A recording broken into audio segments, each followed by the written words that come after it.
Olá, estamos aqui para mais uma aula de Sociologia. Essa é a última aula do bloco de aulas sobre estratificação social e vem comigo para ver sobre o que a gente vai falar hoje.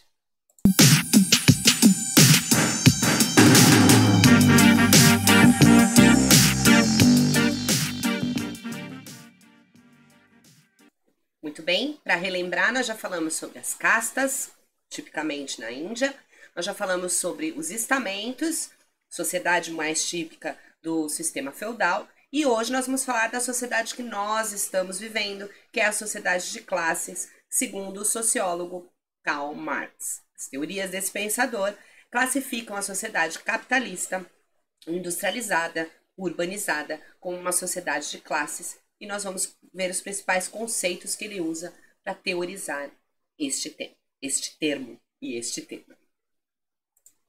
Bom, como eu já tinha dito, o conceito é desenvolvido por Karl Marx, tá?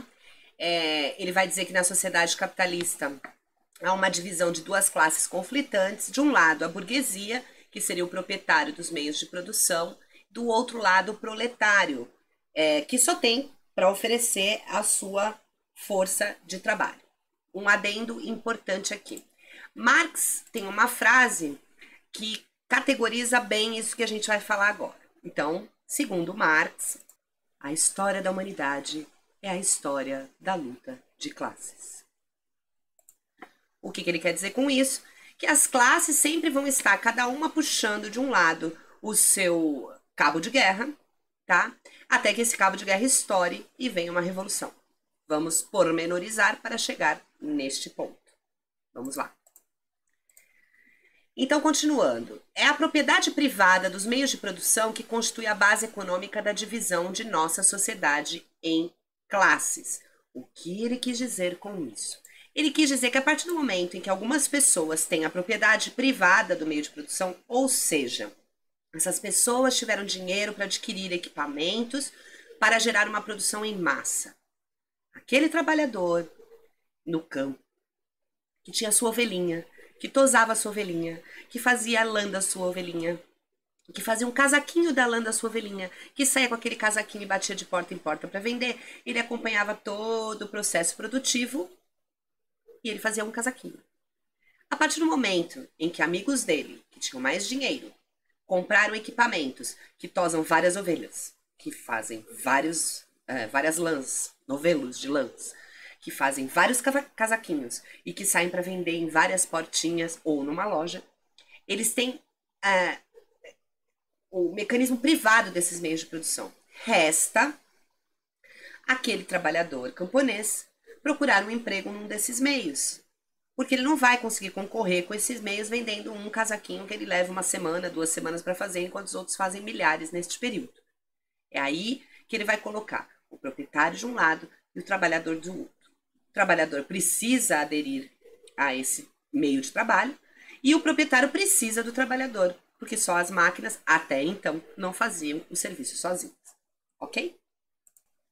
Outro ponto importante é que Marx atribuía uma importância particular aos conflitos entre as classes, como eu falei ali do cabo de guerra. São eles que movimentam a sociedade, tá?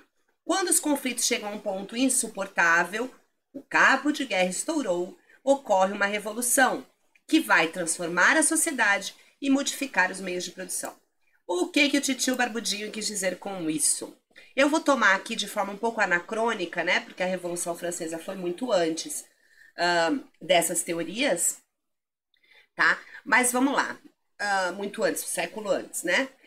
Se a gente pensar que ali a massa, a burguesia, porque a Revolução Francesa ela foi uma revolução burguesa, tá? E a gente está falando de uma revolução proletária, que é o que o Marx pregava. Mas se a gente pensar que ali havia um forte conflito entre a nobreza e a burguesia, por quê? Porque a burguesia trabalhava e sustentava a nobreza. E aí, em certo ponto, eles vão se revoltar e vai haver uma mudança no meio de se pensar aquela sociedade, dando mais direitos às pessoas que realmente contribuíam economicamente para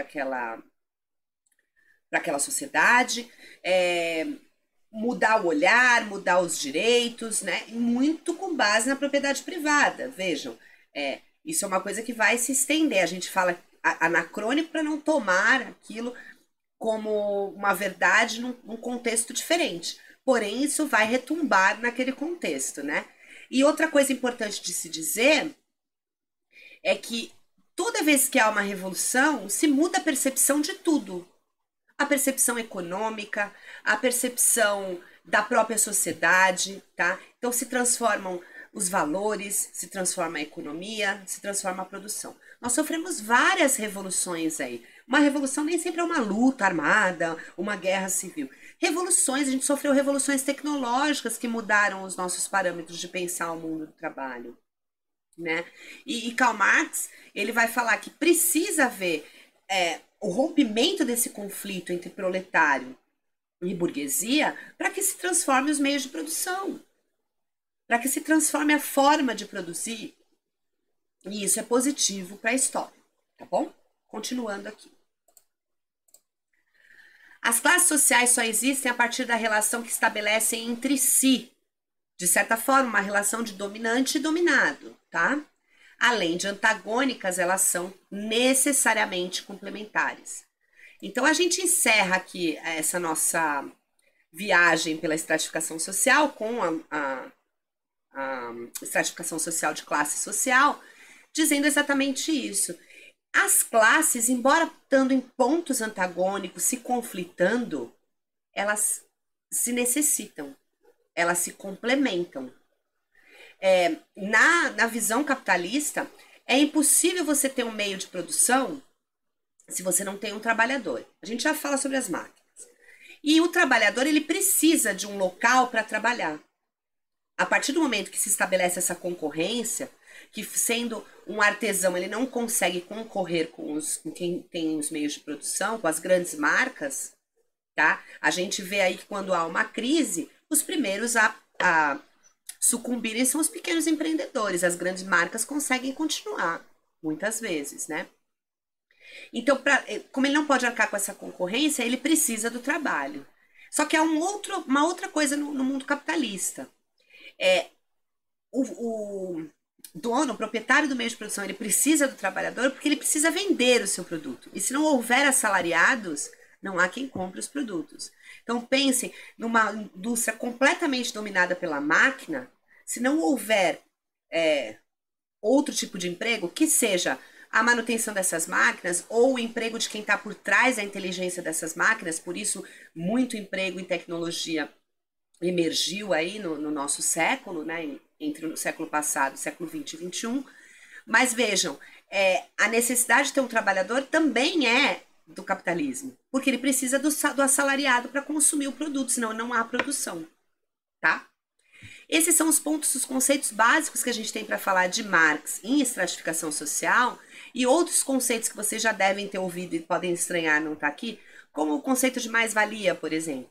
São conceitos que a gente usa em mundo do trabalho, em sociologia. Se vocês ainda não aprenderam, a gente está começando aqui a gravar vídeos sobre o tema.